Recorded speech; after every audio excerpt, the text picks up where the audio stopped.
नमस्कार। कौन है राजभर?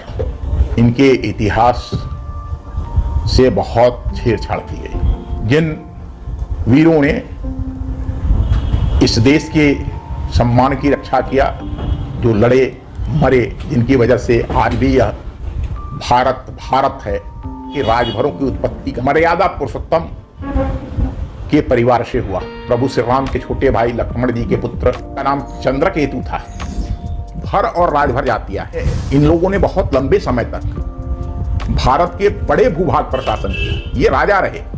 भर, अयोध्या, काशी, बलिया से इनका क्या संबंध है? राजभर कहा जाता है। वास्तव में इनके इतिहास से बहुत छेड़छाड़ की गई। बहुत सारे लोगों को यह बात पता नहीं कि सोमनाथ मंदिर का मान भंग करने वाले मलिक महमूद गजनवी के सेनापति सैयद सालार मसूद गाजी को उसकी सेना के साथ संहार करने वाले श्रावस्ती के महाप्रतापी सम्राट सुहेलदेव के वंशजों की गौरव गाथा को इतिहास में क्यों छिपा दिया गया?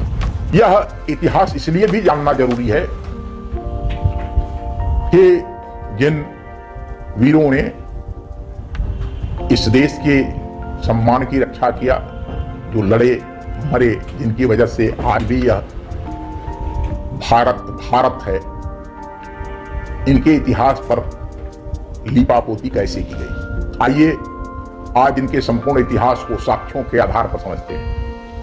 वर्तमान भारतीय इतिहास से में ईसा पूर्व 6ठी शताब्दी के में हर्यक वंश के राजा श्रेणी भर मगध सम्राट बिंबिसार का नाम आता है,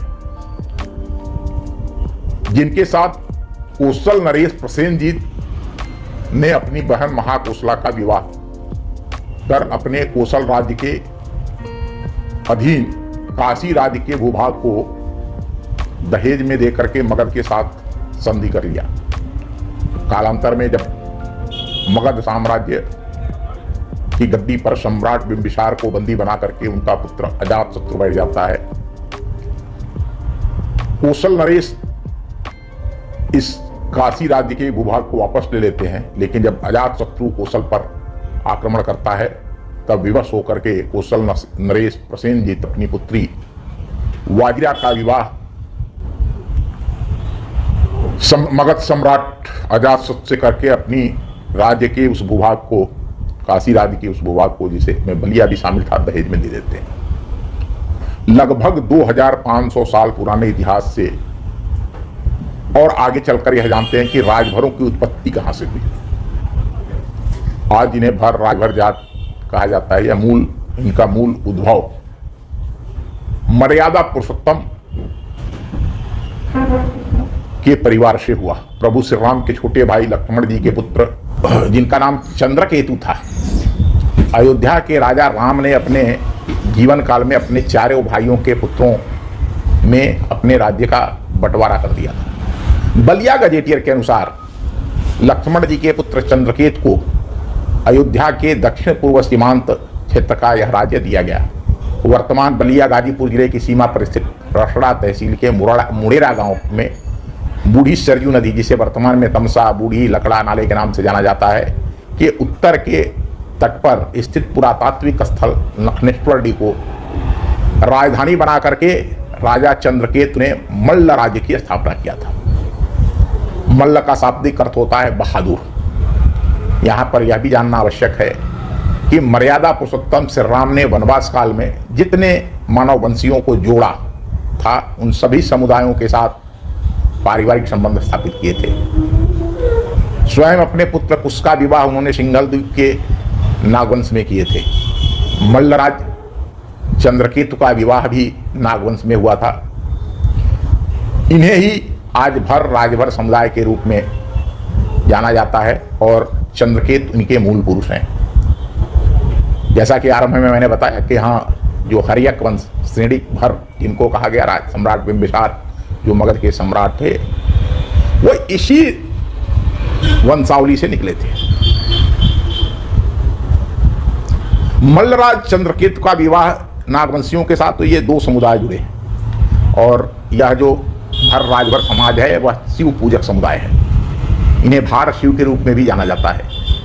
इस लखनेश्वर डीह के पुरातात्विक स्थल पर अनेक बड़े बड़े शिवलिंग विग्रह पाए गए हैं। हम सभी जानते हैं कि मानव वंश के शोधकर्ता रांगेय राघव के अनुसार इस पृथ्वी का मूल मानव वंश, और यह माना जाए तो जो भारतीय भूभाग है इनका बहुत बड़ा योगदान है। इन्होंने पृथ्वी पर विभिन्न स्थानों पर गुफा, कंदराओं, नदियों के तट पर, सामान्यतः मनुष्य नदियों के तट पर होता था। वर्तमान के मिर्जापुर, प्रयागराज, काशी, अयोध्या, रायबरेली, अंबेडकर नगर, आजमगढ़, मऊनाथ, भंजन, जौनपुर, गाजीपुर, गोंडा, बलिया जिले के समीपवर्ती जिले और इसके समीपवर्ती क्षेत्र में जो हैं ये भर और राजभरों के राज्य रह चुके हैं। भर का परिनिष्ठित संस्कृत नाम भार शिव है। इस युग को कुषाण काल कहा जाता है, जब भर रायबरेली के शासक थे, जो 790 से लेकर 990 एडी तक, ईसा पूर्व तक भर राज सत्ता स्थापित करने में सफल रहे थे। भार शिव बल्कि यह एक उपाधि है। इनका उत्कर्ष 3री शताब्दी के पूर्वार्ध में प्रारंभ हुआ। उत्तर भारत तथा मध्य भारत प्राय था शुरू में नागवंशी यहाँ मथुरा के व ग्वालियर में ही राज कर रहे थे, परंतु कालांतर में इनका विस्तार होकर के विदर्भ और बुंदेलखंड तक फैल गया। भर लोग मुख्यतः 2 कुलों में बटे हुए थे। एक शिव भर थे और दूसरा भार शिव। शिवभरों का कार्य राज्य सत्ता से दूर रह करके अपने हाथ में त्रिशूल लेकर विचरण करना था, जबकि भार शिव का कार्य राज्य सत्ता स्थापित कर शासन चलाना था। जो भार शिव थे वह जो शिव भर राजभर थे, उनको सत्ता चलाने के लिए वो दोनों काम करते थे। एक तो इसके लिए जनता को तैयार करना और उस सत्ता का संरक्षण करना। यह काम जो सन्यासी के रूप में त्रिशूल और शिवलिंग लेकर के भ्रमण करते थे, यह शिवधर थे वो करते थे, और जो भार शिव थे वो राजा करते थे। शिवभर तथा भार शिवों दोनों ने मिलकर के विंध्य क्षेत्र में मजबूत संगठन बनाया। राजभर प्रवर सेन को उसका नेता चुना गया था। यह बात है 2084 ईस्वी की। गंगा का पवित्र जल लेकर के और इस शिवभर और राजभर दोनों ने यह आपस में एकता किया था। भार शिवों का गौरवशाली इतिहास वीरान खंडहरों, टीलों एवं मंदिर स्तूपों के रूप में, जैसा कि मैंने बताया, आज भी वो पुरातात्विक स्थल है लखनेश्वर डीह। उनके पराक्रमी अतीत आज भी जीवित रखे हुए हैं। बहुत सारे लोगों को यह बात नहीं पता। वास्तव में भगवान शिव, प्रभु राम ने भी जब भगवान शिव की प्रतिष्ठा किया, भगवान शिव को सम्मान दिया, तो उसके बाद यह जो बहुसंख्यक समाज है उसके बीच वह पैठ बना पाए। गौतम बुद्ध के काल में भरत वंश का शासक एक सतानिक परतंत्र वश देश के राजा हुए थे, और यमुना नदी के दक्षिण तरफ इलाहाबाद, जिसे अभी प्रयागराज कहा जाता है, से 30 मील उत्तर कौशाम्बी, जिसे कौशाम्बी कहा जाता था, कौशाम्बी में इन्होंने अपनी राजधानी स्थापित किया था। परतंत्र तब के उपरांत उसका पुत्र उदयन, जब आप बौद्ध काल का इतिहास पढ़ेंगे तो ये नाम आपको मिलेंगे। परंतप के बाद उनका पुत्र उदयन कौशाम्बी का शासक हुआ। मगध के नागवंशी सम्राट दर्शक की बहन पद्मावती से उनका विवाह हुआ, जो बिंबिसार की पुत्री थी। नागदास जो नाग शासक थे, उदाई का पुत्र था। सुदास तथा दिवोदास की भात अपने नाम के पीछे दास शब्द जोड़ लिया था और भरतवंशी उदयन से उसके परस्पर वैवाहिक संबंध थे। उदयन ने अनेक अवसरों पर मगध सम्राट बिंबिसार से युद्ध मंत्रणा की थी। ये सब इतिहास की बात है। मगध तथा वत्स राज्य के राजनीतिक संबंध एवं वैवाहिक संबंध इस तथ्य की पुष्टि करते हैं कि भरतवंश और नागवंश का ही दूसरा स्वरूप है। कथा सरित सागर तथा प्रियदर्शिका ग्रंथ के अनुसार वत्सराज उदयन तथा मगधराज का नाम था नंदीवर्धन। ये 2265 से 2025 BC ईसा पूर्व में गहरी मित्रता थी। HK देव अपने ग्रंथ उदयन वत्सराज, जो कलकत्ता से 1919 ईस्वी में प्रकाशित हुई थी, इसके इस आशय की पुष्टि करते हैं कि भरतवंश और नागवंश परस्पर जुड़े हुए हैं। भारशीय नागवंश के भर शब्द की व्युत्पत्ति की काल गणना 3री और 4थी शताब्दी से निरूपित होती है। भवनाग भारशीय वंश का प्रबल शासक माना जाता है। वैदिक कालीन भारत वंश का नागवंश से भर या धर या बर्नई शब्द की व्युत्पत्ति को हम निरूपित करते हैं।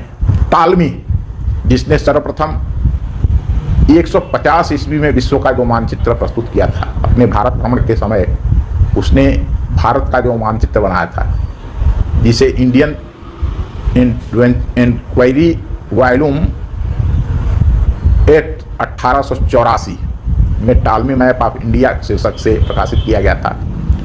उसमें भारहुत को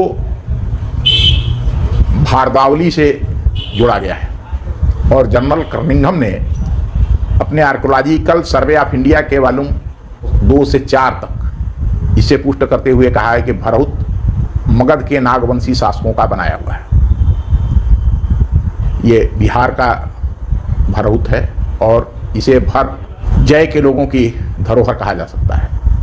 इस धारणा से भर शब्द को पीछे 5वीं और 6वीं ईसा पूर्व तक उल्लेख होने के प्रमाण मिलते हैं। इस प्रकार नागवंश और भरतवंश से आया हुआ भर शब्द भारशीय वंश के आए हुए शब्द के बराबर है। तो ये जो इतिहास बैठता है वो लगभग 900 वर्ष पुराना है। अर्थात भर जाति की उत्पत्ति आज से लगभग 2500 वर्ष पहले निर्धारित होती है। भरतवंश का वर्णन वैदिक काल के में अनेक बार आया है। हम सभी जानते हैं कि ऋग्वेद का रचना काल 2500 ईसा पूर्व है। इस प्रकार से जो भर और राजभर जातियां हैं, इन लोगों ने बहुत लंबे समय तक भारत के बड़े भूभाग पर शासन किया। ये राजा रहे।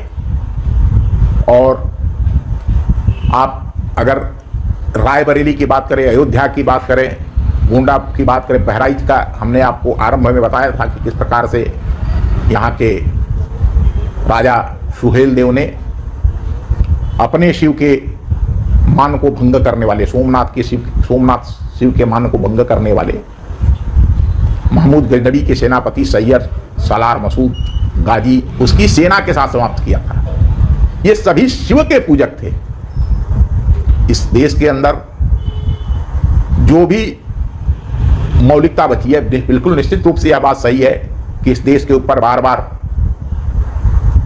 आक्रांताओं ने आक्रमण किया। गोरी आया, गजनी आया, चंगेज आया, ये सारे आए, लेकिन इनको जो उत्तर दिया यहाँ के बहादुर राजाओं ने, उसके इतिहास को जानबूझकर आप अगर बहराइच जाएंगे तो आपको यह जान करके बहुत आश्चर्य होगा कि जो सैयद सलार मसूद गाजी था, जो अपराधी था सोमनाथ मंदिर तोड़ने का, उसको लूटने का, उसकी मजार की पूजा बहराइच के अंदर, उसको पर्यटन केंद्र के रूप में, उसको आस्था केंद्र के रूप में पूजा जाता है। लेकिन महाराज सुहेल देव को सम्मान वह नहीं मिला जिसके वह हकदार थे। यह वीडियो मैंने जो राजभरों का इतिहास बताया आपको, इसके लिए बलिया, बहराइच, रायबरेली गजेटियर का सहयोग लिया गया है। तथा ये जो महाराजा सुहेल देव की कहानी है, इसके लिए मिराते मसूदी, जिसे जहांगीर के शासनकाल 1605 से 1627 के बीच में अब्दुल रहमान ने लिखी थी, उसके आधार पर है। मैं आप सभी से आग्रह करता हूं कि इस देश के सम्मान के लिए जिन महापुरुषों ने जिनको आज पिछड़ा कहा जाता है, जो आज ऐसी जाति के रूप में चिन्हित हैं कि उनको पिछड़ा जाता है, वो इस देश के राजा रहे हैं और उन्होंने इस देश के सम्मान की रक्षा किया है। तो इस वीडियो को अधिक से अधिक शेयर करें और आप सभी का स्वागत है। मैं स्वागत करूंगा कि आप इस पर अपने कमेंट लिखें, जो भी आपके मन में या इस वीडियो को देखने के बाद जो भी आपके विचार हैं, निश्चित रूप से आप कमेंट बॉक्स में लिखें और इसे अधिक से अधिक लोगों तक पहुंचा करके भारत के इस गौरवशाली इतिहास को पुनर्जीवित करें। धन्यवाद।